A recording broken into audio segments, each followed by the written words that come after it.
I'm riding in here on my little pony to tell you about a new album from them idiots at William Street Records. It's called DethKlok. It comes in regular and in super. And you morons, you better go get it, because if you don't, I'll get you. Blow your brains out with the devil's music.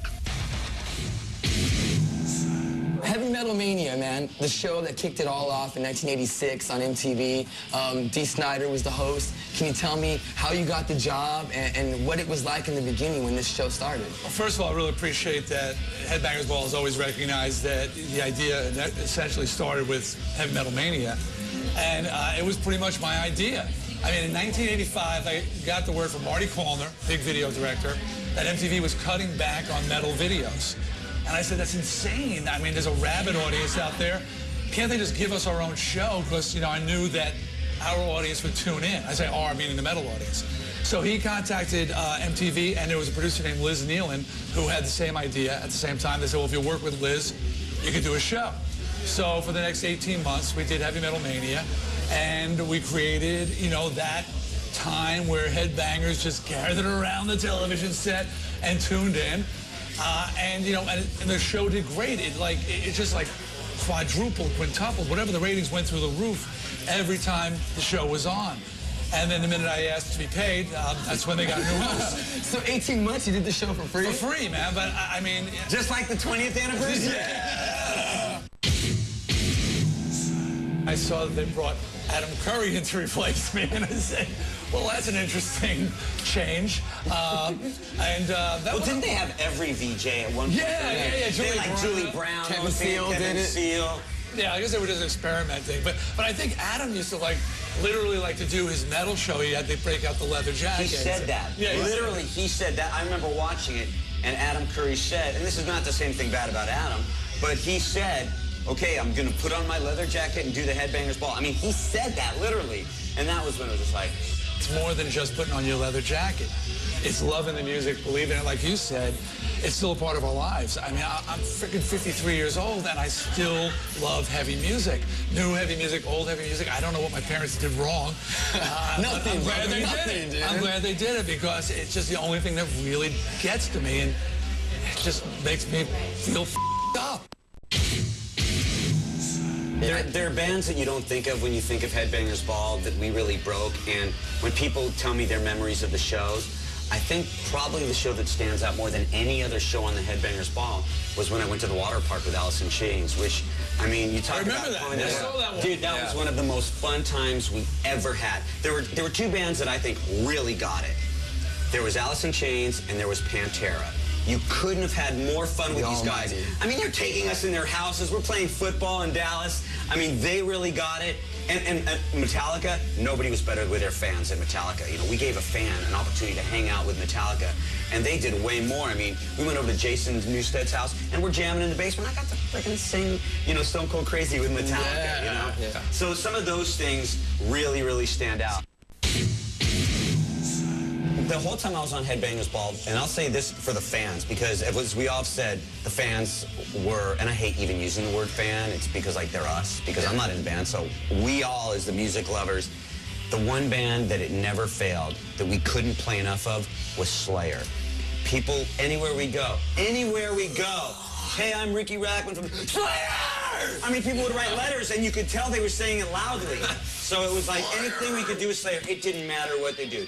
I mean, anywhere we went, it wouldn't matter what kind of show, it was just like, play more Slayer, play more Slayer. And I would assume it's still the same way, because people are so passionate about Slayer. The HeadBanger's Ball is such an important show, and I almost sometimes feel like, you know, even though I think I am the host of HeadBanger's Ball, sometimes I think that I'm almost not worthy of such an important show, because that show meant so much to people. It was like, dude, I grew up watching you. Dude, you turned me on to this music. And it wasn't me, because HeadBanger's Ball wasn't my show. It was their show. It was everybody's show. And they felt like they owned it. That's the thing about it. You hit a real important point. I always felt that metal is such an important music form. It needs to be out there. It's cathartic for the viewer. It's a stress reliever. You get out your angst, your frustrations. It's that type of music. You walk away after you thrash for a while feeling better. You're sweaty, and instead of punching somebody in the face, you throw your fist in the air and you feel good about it. And now I run into fans. They say, I grew up in music. I grew up in what you do. And I look at them, I say, you didn't turn out so bad. I mean, here they thought we would be the ruination of society, and yet you're seeing doctors and lawyers and construction workers and moms who grew up on metal and with Metallica tattoos. Yeah, and they're fine.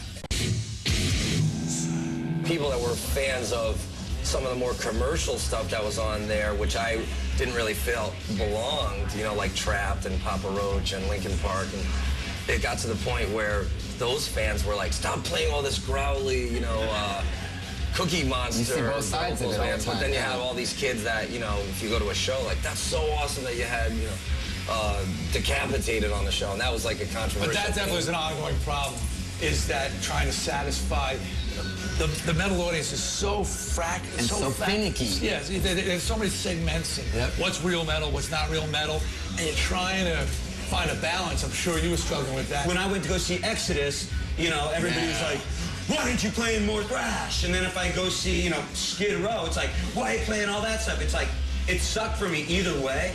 You are more of a whipping boy. You were during your time, where you don't get too much. I didn't either. Well, because look at you guys. I'm not going to say anything to Jamey or get my ass kicked. Isn't it great when you're interviewed and you interview somebody and they remember you the next time? Yeah. Like Riki, when I came in today, he says, nice to meet you. I said, I was on your show. Last you night were? He didn't even remember I was on his show. This whole week I was saying, this whole week I was saying, you know what? This is really cool. I think Dee is the only, like, major rock guy that I've never met. And you were the I only major even rock told guy that you I that never guy. met. I even told you that last night. I'm like, this is cool. You know, I'd never met Dee Snider. Now I'm like, And now, how would you feel your first show? Now, he should be host, and I've been saying this. Well, you're handing the goal. Okay, and let me say one thing. Man. When I thought quite a following on Here we are whipping boy. hold on. When I came to New York and I said, who's gonna do it? And they go, this guy Jose. And I'm bitter old guy. I'm like, screw that guy. I'm the host of HeadBanger's Ball. And I will tell you straight out, and just what Jamey said, I would be very happy to see you the host of HeadBanger's Ball. Dude, I mean, I don't, because come on, no, because you know seriously, what it was? Come on, because it was a fun show. It was a fun show, and you love the music so much, and you're nuts.